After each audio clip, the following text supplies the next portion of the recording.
আজ রাতটা বেশ অদ্ভুত। আকাশ যেন তার সমস্ত অভিমান ঢেলে দিচ্ছে কাঞ্চনপুর গ্রামের ওপর। কেশবদের বাড়ির বারান্দায় বসে আছে তিন বন্ধু, কেশব, সৌরভ আর বিমল। তাদের পাশে টিম টিম করে জ্বলছে একটা লণ্ঠন। আরে কেশব, সেই তখন থেকে চুপ করে বসে আছিস? আমরা এতক্ষণ ধরে এখানে বকবক করছি, তোর কি কানে কিছুই যাচ্ছে না নাকি? আরে তোর কি হয়েছে বলতো? কদিন ধরেই দেখছি তুই কেমন যেন অন্য জগতে থাকিস। শরীর ঠিক আছে তো? কেশব শূন্য দৃষ্টিতে বাইরের বৃষ্টির দিকে তাকিয়ে আছে। বৃষ্টির ফোঁটা এসে ভিজিয়ে দিচ্ছে তার মুখ, কিন্তু কেশবের কোনো ভ্রুক্ষেপ নেই। হ্যাঁ, কই কিছু না তো, এমনি। সৌরভ আর বিমল একে অপরের দিকে তাকালো। কেশবের এই পরিবর্তনটা বেশ কিছুদিন ধরে চোখে পড়ছে তাদের। যে ছেলেটা সারাদিন হই হুল্লোড় করে গ্রাম মাতিয়ে রাখত, আজ যেন নিজের ছায়া হয়ে গিয়েছে সে। বিশেষ করে 1 মাস আগে মিনতি নিখোঁজ হয়ে যাওয়ার পর থেকেই কেশবের এই অবস্থা। সবাই জানে মিনতির সাথে কেশবের সম্পর্কটা ছিল ভালোবাসার সম্পর্ক। পুকুরে পা পিছলে ডুবে গিয়েছে মিনতি, কিন্তু দেহটা পাওয়া যায়নি। সেই থেকে এমন পাথর হয়ে গিয়েছে কেশব। দেখছি ওর কিছু একটা হয়েছে, মিনতির জন্য বোধহয় খুব কষ্ট পাচ্ছে। কষ্ট তো পাবে, কিন্তু কেন যেন মনে হচ্ছে শুধু কষ্ট নয়, অন্য কোনো একটা ব্যাপার আছে। এই, ওর চোখে কোনো ভয় দেখতে পাস না? মনে হয় যেন সারাক্ষণ কোনো একটা জিনিস ওকে তাড়া করে বেড়াচ্ছে। হঠাৎ নড়ে চড়ে বসলো কেশব। তার চোখ দুটোয় কেমন যেন আতঙ্কের ছাপ। তোরা কি কোনো শব্দ শুনতে পাচ্ছিস? সৌরভ আর বিমল কান খাড়া করলো। বৃষ্টির শব্দ ছাড়া আর কিছুই শোনা যাচ্ছে না। কই, কিসের শব্দ? না, বৃষ্টির আওয়াজ ছাড়া তো কিছুই নেই। কান্নার শব্দ। হ্যাঁ, একটা মেয়ে কাঁদছে, ঠিক যেন। কথাটা শেষ করতে পারলো না কেশব। মুখটা ভয়ে ফ্যাকাশে হয়ে গেল ওর। এমন ভাবে বাইরের অন্ধকারে তাকিয়ে রইল যেন সেখানে ভয়ঙ্কর কিছু দেখতে পাচ্ছে সে। তার এই আচরণে সৌরভ আর বিমলের গা ছমছম করে উঠল। গ্রামের রাস্তা ধরে বাজার থেকে ফিরছে আদিত্য। সন্ধ্যা নামতেই শুরু হলো বৃষ্টি। ছাতাও আনেনি যে কোনো মতে গা বাঁচিয়ে বাড়ি পৌঁছবে। হতচ্ছাড়া বৃষ্টিটা আসার আর সময় পেল না। হ্যালো বন্ধুরা, আজ আমি 1xBet সম্পর্কে বলছি, যেটি সবচেয়ে বিশ্বস্ত। পিএসজি ও সিরিয়ে এখানে সহযোগী। আইসিসি মহিলা ক্রিকেট বিশ্বকাপ চলছে, এটাই দুর্দান্ত সুযোগ। এখানে সমস্ত ক্রিকেট, ফুটবল ও অন্যান্য ম্যাচের ফলাফল এবং ম্যাচটি সরাসরি দেখতে পারেন ও স্কোরের ভবিষ্যৎবাণী করে নগদ জিততে পারেন, যেমন কে জিতবে, কত রান করবে ইত্যাদি। এছাড়াও রয়েছে চিকেন রোড ও ক্র্যাশ সহ বিভিন্ন ধরনের খেলা, যেগুলো খেলে রয়েছে খুব সহজেই জেতার সম্ভাবনা। মাত্র 300 টাকা দিয়েই এখানে খেলা শুরু করতে পারেন। বিএমডব্লিউ গাড়ি, আইফোন, ল্যাপটপ, অন্যান্য পুরস্কার রয়েছে প্রত্যেক দিন। নিবন্ধন করার সময় আমার প্রচার সংখ্যা রাত 7 ব্যবহার করলে প্রথমবার জমাতে পারবে 12,000 টাকা পর্যন্ত ও ফ্রি স্পিন, পেটিএম, ব্যাংক, বিকাশ, নগদ, রকেট এবং অন্যান্য সহজ পদ্ধতির মাধ্যমে 1 মিনিটে জেতা রাশি তুলে নিতে পারবেন। আমি অনেকদিন ধরে এটি ব্যবহার করছি, আপনিও ব্যবহার করতে পারেন। তারপরে দেরি কিসের? আমার কমেন্ট থেকে অথবা গুগলে 1xBet সন্ধান করে আমার প্রচার সংখ্যা রাত 7 ব্যবহার করে জয়েন করুন ও পুরস্কার পান। বৃষ্টির জলে পিচ্ছিল হয়ে গিয়েছে কাঁচা মাটির রাস্তা। চারিদিকে ব্যাঙের ডাক আর একটানা বৃষ্টির শব্দ ছাড়া আর কোনো শব্দ নেই। গ্রামের এই রাস্তাটা এমনিতেই নির্জন, তার উপর এমন দুর্যোগের সময় একেবারে জনশূন্য। কিন্তু আদিত্যের মনে হচ্ছে এই রাস্তায় সে একা নয়, কেউ যেন নিঃশব্দে তাকে অনুসরণ করছে। কিন্তু চারপাশে অন্ধকার ছাড়া আর কিছুই চোখে পড়ছে না। আচমকাই বেড়ে গেল বৃষ্টির বেগ। আদিত্য দৌড়ে আশ্রয় নিল রাস্তার পাশে একটা গাছের নিচে। ঘন পাতার কারণে সেখানে বৃষ্টির ফোঁটা কিছুটা কম পড়ছে। হাঁপাতে হাঁপাতে সে যখন একটু স্বস্তির হলো, তখনই তার চোখে পড়ল দৃশ্যটা। ওর পাশে কেউ একজন দাঁড়িয়ে আছে। আবছা অন্ধকারে প্রথমে ভালো করে বোঝা যায়নি, কিন্তু একবার বিদ্যুৎ চমকাতেই যা দেখা গেল তাতেই ভয়ানক চমকে উঠল আদিত্য। লাল বেনারসি আর গয়নায় মোড়া এক নববধূ, কিন্তু তার চোখ দুটো টকটকে লাল। আতঙ্কে চিৎকার বেরিয়ে এলো আদিত্যের গলা দিয়ে।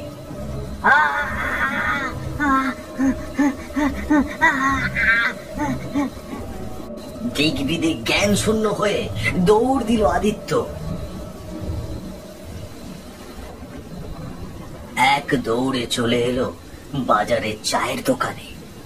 বাজারের মোড়ে এই একটা মাত্র চায়ের দোকান। ভাগ্য ভালো সেটা খোলা ছিল। লণ্ঠনের আলোয় সেখানে বসে আড্ডা দিচ্ছে সৌরভ আর বিমল। কেশবের বাড়িতে যাওয়ার কথা ভাবছিল ওরা, উঠে যেত একটু পরে। এমন সময় সেখানে হাজির হলো আদিত্য।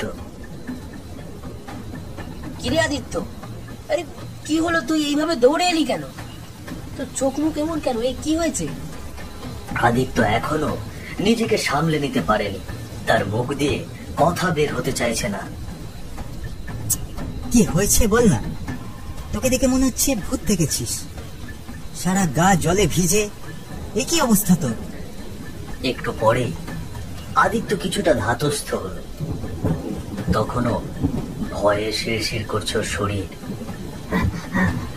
ভূত, হ্যাঁ, ভূতকে দেখেছি বটে, ভয়ঙ্কর কিছু দেখেছি আমি। ভূত ভূত। ধপ করে দোকানের বেঞ্চে বসে পড়লো আদিত্য। ওর কথা শুনে ইতিমধ্যে হতবাক হয়ে গিয়েছে সৌরভ আর বিমল। এরপর আদিত্য যখন গাছের নিচের সেই ভয়ঙ্কর অভিজ্ঞতার কথা খুলে বলল, তখন আর বিস্ময়ের সীমা রইল না ওদের দুজনের কাছে। এই এই তুই কি ঠিক দেখেছিস? আবার বলতো, ঠিক নববধূর সাজে? হ্যাঁ রে, ওই লাল বেনারসি গয়না যা যা পরে বিয়ের সময় একদম ওই সাজে। কিন্তু কিন্তু মুখটা, ওই মুখ আমি জীবনেও ভুলতে পারবো না। হঠাৎ সৌরভের দিকে তাকালো বিমল। ওর মুখটাও ফ্যাকাশে হয়ে গিয়েছে। সৌরভ, মনে আছে গত সপ্তাহে ফেরার সময় আমারও তো। তবে এত কাছ থেকে দেখিনি। মনে হচ্ছিল যেন লাল শাড়ি পরে কেউ একজন দূরে দাঁড়িয়ে আছে। অন্ধকারে মিলিয়ে গিয়েছিল, তবে আমরা অতটা পাত্তা দিইনি। তোরাও দেখেছিস? তার মানে আমি ভুল দেখিনি। কিন্তু কিন্তু কে ওটা? আমাদের গ্রামে তো এমন কিছু হওয়ার কথা নয়। দীর্ঘশ্বাস ফেলল সৌরভ। কেশবের অদ্ভুত আচরণ, তাদের ওই নববধূকে দেখা, আর আজ আদিত্যর এই একই অভিজ্ঞতা, সবকিছুর মধ্যে হয়তো কোনো যোগসূত্র রয়েছে। আদিত্য, সমস্যাটা আরো জটিল। কেশবের কিছু একটা হয়েছে, ও আর স্বাভাবিক নেই। মিনতি মারা যাওয়ার পর থেকে কেশব এমনটা করছে। গত রাতেও ওর বাড়িতে গিয়েছিলাম। ও বলছিল কার জন্য একটা কান্নার শব্দ শুনতে পাচ্ছে। ওদিকে মিনতির ভাগ্য দেখ, বিয়ের দিনই মরল মেয়েটা। কেশবকে বিয়ে করবে বলে কত শখ ছিল ওর। সব সময় লাল শাড়ির কথা বলতো। কি বললি তুই? বিমলের কথাটা শোনা মাত্রই চমকে উঠল সৌরভ আর আদিত্য। তাহলে কি ওই নারী মূর্তি মিনতি? কিন্তু মিনতি তো পুকুরে ডুবে মারা গিয়েছে। ওর আত্মা কেন এমন ভয়ঙ্কর রূপে ফিরে আসবে? আরো একটা বড় প্রশ্ন হচ্ছে, যদি ওটা মিনতিরই আত্মা হয়, তাহলে কেশব এত ভয় পাচ্ছে কেন? আমার ধারণা কেশবও ওকে দেখেছে, কিন্তু যে ভালোবাসার মানুষের জন্য এত কাতর, সে কেনই বা তাকে দেখে ভয় পাবে? সৌরভের মনে হলো হয়তো কোনো রহস্য রয়েছে যা তাদের সবার অগোচরে রয়ে গিয়েছে। কিন্তু কেশব আর মিনতিকে নিয়ে কি এমন রহস্য থাকতে পারে তা সে কোনোভাবেই বুঝে উঠতে পারল না। পুকুর পাড়ে এসেছে কেশব, আর তার সামনেই নববধূর সাজে দাঁড়িয়ে আছে মিনতি। অথচ এই পুকুরেই হারিয়ে গিয়েছিল সে। আকাশে মেঘ নেই, চাঁদের আলোয় সবই আলোকিত। মিনতির মুখে এক মায়াবী হাসি। সেই হাসি দেখে মোচড় দিয়ে উঠল কেশবের বুকের ভেতরটা। অনেকদিন পর দেখা হলো, তাই না কেশব? মিনতি, তুমি তুমি ফিরে এসেছো? আমি তো কোথাও যাইনি, তোমার আশেপাশেই আছি। আমার জন্য কি তোমার কষ্ট হয় না কেশব? হ্যাঁ, হয়তো হয়। তোমার জন্য আমার দম বন্ধ হয়ে আসে। তাই তাহলে চলে এসো আমার কাছে। এই পুকুরের জলে আমাদের নতুন সংসার হবে। এখানে কোনো কষ্ট নেই, কোনো ভয় নেই, শুধু তুমি আর আমি থাকবো। ঝাঁপ দাও, ঝাঁপ দাও কেশব, আমার কাছে চলে এসো। আতঙ্কে যেন এক জায়গায় দাঁড়িয়ে জমে গেল কেশব। নড়ার কোনো শক্তি পেল না। ঠিক তখনই ঘুমটা ভেঙে গেল কেশবের। দেখল সে তার নিজের বিছানায় শুয়ে আছে। হৃৎপিণ্ডটা এমন ভাবে ধড়ফড় করছে যেন এখনই বুক ফেটে বেরিয়ে আসবে। বাইরে তখনও ঝিমঝিম বৃষ্টি।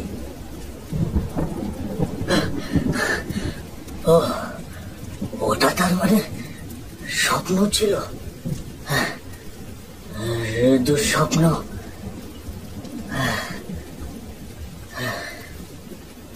কেশব বুঝতে পারল স্বপ্ন হলেও এটা সাধারণ কোনো স্বপ্ন নয়। মিনতি তাকে সত্যিই ডাকছে। পরদিন সকালে বৃষ্টি থেমে গেলেও আকাশ মেঘলা। কেশবের চেহারা আরো ভেঙে গিয়েছে। সে আর সহ্য করতে না পেরে ছুটল হরিকাকার বাড়িতে। হরিকাকা গ্রামের সবার প্রিয়। বয়স হয়েছে বটে, কিন্তু বেশ জ্ঞানী মানুষ। সবাই বলে হরিকাকার নাকি অশুভ শক্তিকে চেনার ক্ষমতা আছে। তিনি তখন বারান্দায় বসে আছেন। কেশবকে হন্তদন্ত হয়ে ছুটে আসতে দেখে কিছুটা অবাক হলেন তিনি। কি রে কেশব, এত সকালে এলি যে? তোর চেহারা এমন শুকনো কেন? কাকা, আমি খুব বিপদে পড়েছি, আমাকে বাঁচান। কি হয়েছে খুলে বল, ভয় পাওয়ার কিছু নেই। কেশব অবশ্য সবকিছু খুলে বলতে পারল না। সবটা বলার মতো সাহস ওর নেই। কদিন ধরে একটা দুঃস্বপ্ন দেখছি কাকা। আমার মনে হচ্ছে কোন অশুভ আত্মা আমাকে বিরক্ত করছে। মিনতির নামটা কেশব একবারের জন্য উচ্চারণ করলো না।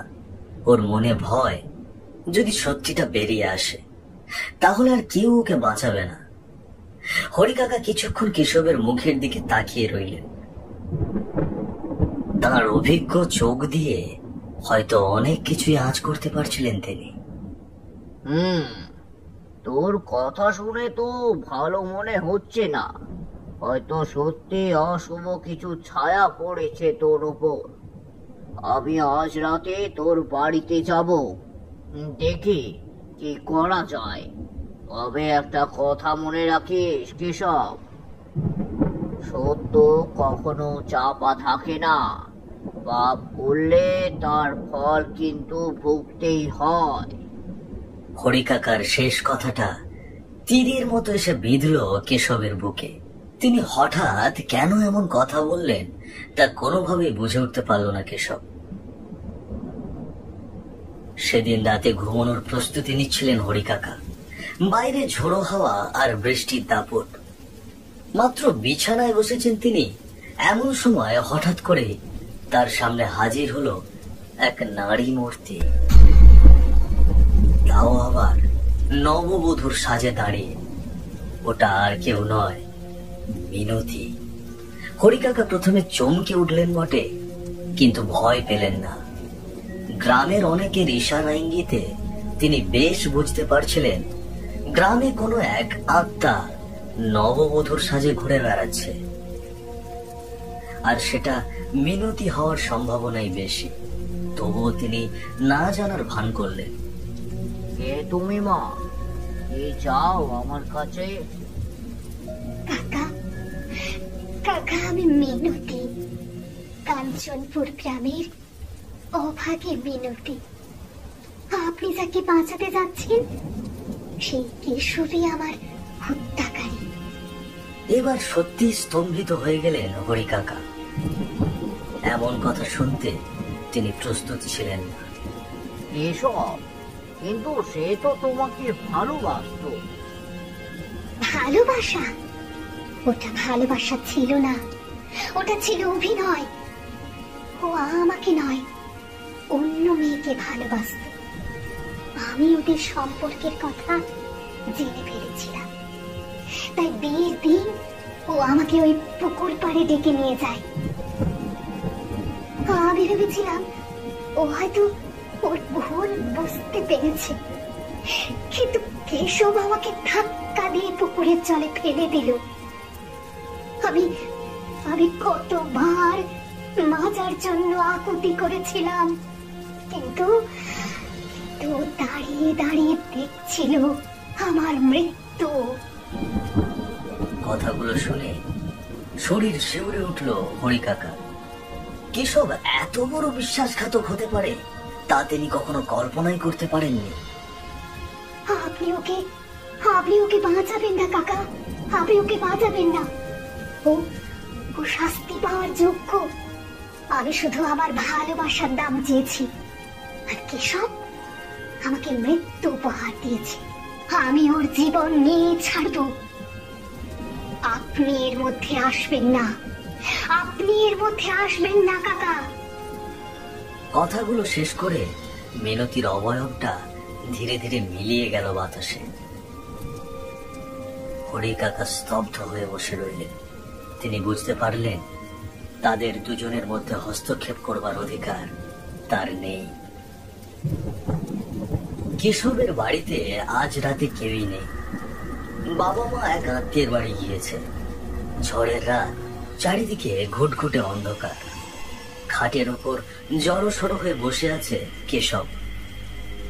তার কেন যেন মনে হচ্ছে আজ রাতে তার শেষ রাত। হঠাৎ কারো উপস্থিতি অনুভব করলো সে। কাউকে দেখা যাচ্ছে না, কিন্তু একটা ফিসফিসানি ভেসে এলো তার কানে। কেশব, কেশব, দরজা খোলো, আমি এসেছি। গলার স্বরটা মিনতির, কিন্তু কণ্ঠটা ভয়ানক শীতল। কেশব ভয়ে জড়সড় হয়ে গেল আরো। চলে যাও, আমার কাছ থেকে দূরে চলে যাও মিনতি। ঘরের ভেতরের তাপমাত্রা কমে গেল যেন হঠাৎ করে। নিঃশ্বাস নিতে কষ্ট হচ্ছে কেশবের।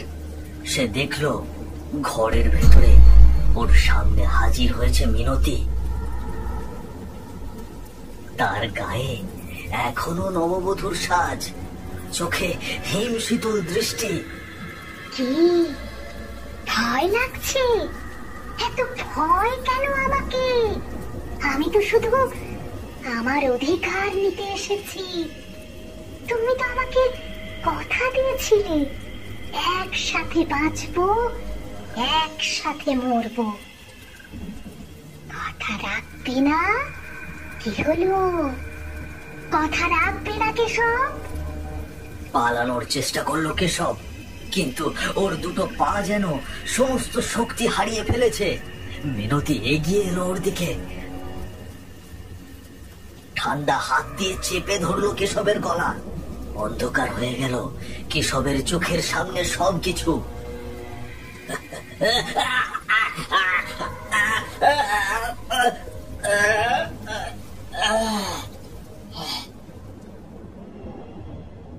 মিনতিদের বাড়িতে তখনও শোকের ছায়া।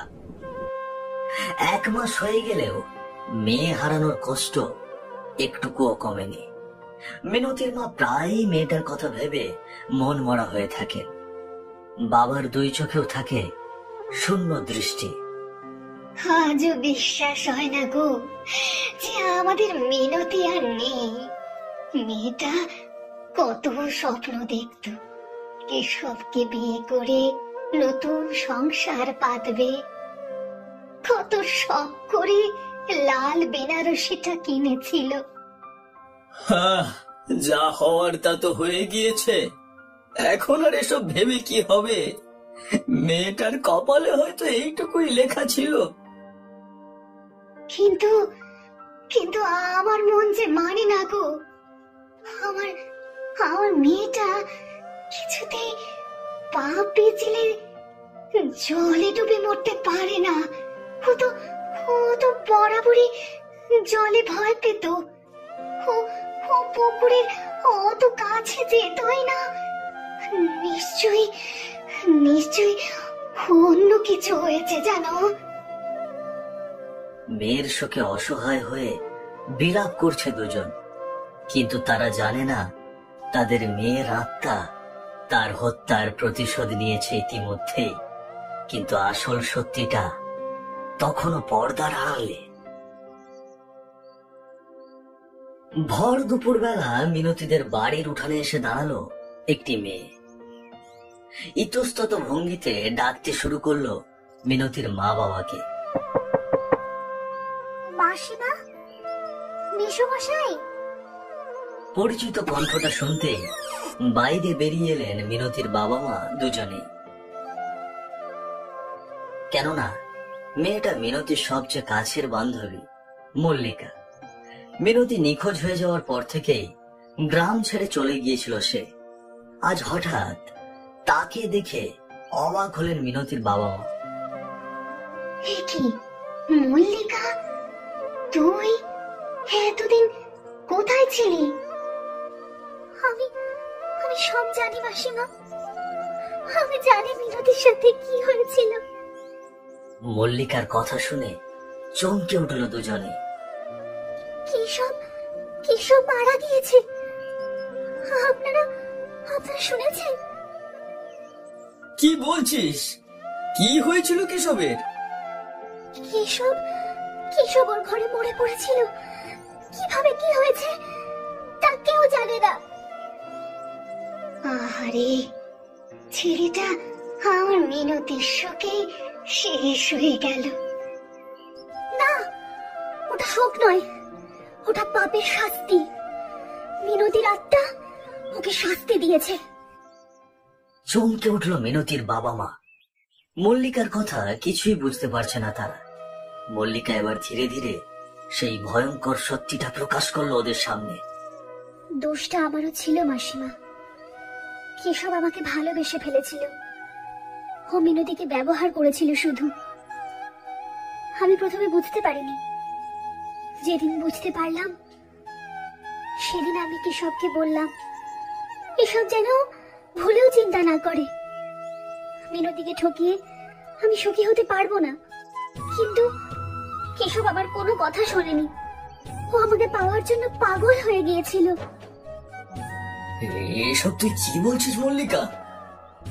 হ্যাঁ, এটাই সত্যি মেসোমশাই। মিনতি যেদিনকারে মারা গেল সেই দিনকারে আমি ওদের দুজনকে পুকুর পাড়ে কথা বলতে দেখেছিলাম। আমি সব শুনেছি, সব দেখেছি। কেশবই মিনতিকে জলে ফেলে দিয়েছিল। আমি চিৎকার করতে পারিনি। আমি ভয় গ্রাম ছেড়ে পালিয়ে গিয়েছিলাম, কিন্তু আর থাকতে পারলাম না। অপরাধ বোধটা আমাকে প্রতি মুহূর্তে মেরে ফেলছে। কথাগুলো শুনে যেন পাথর হয়ে গেল মিনতির বাবা মা। তাদের পায়ের তলার মাটি সরে গেল। যে ছেলেকে তারা নিজেদের ছেলের মতো ভালোবাসতেন সেই তাদের মেয়ের হত্যাকারী। আমায় ক্ষমা করে দিন। আমি ভয় কিছু বলতে পারিনি। আমি যদি সেদিন সাহস করে এগিয়ে যেতাম তাহলে হয়তো মিনতি বেঁচে যেত। ক্ষমা, ক্ষমার আমি কি করব মা? আমার যে যাওয়ার সে তো চলে গিয়েছে। মিনতির আত্মা হয়তো আজ শান্তি পেয়েছে, আজ হয়তো শান্তি পেয়েছে। মিনতির মায়ের চোখে জল নেই। হঠাৎ করে শান্ত হয়ে গিয়েছেন তিনি। বাবাও যেন চুপচাপ রইলেন। তাদের মেয়েটা আর ফিরে আসবে না। তবে নিজের অপমানের শাস্তি সে দিয়ে গিয়েছে, এটাই সান্ত্বনা হয়ে রইল তাদের জন্য।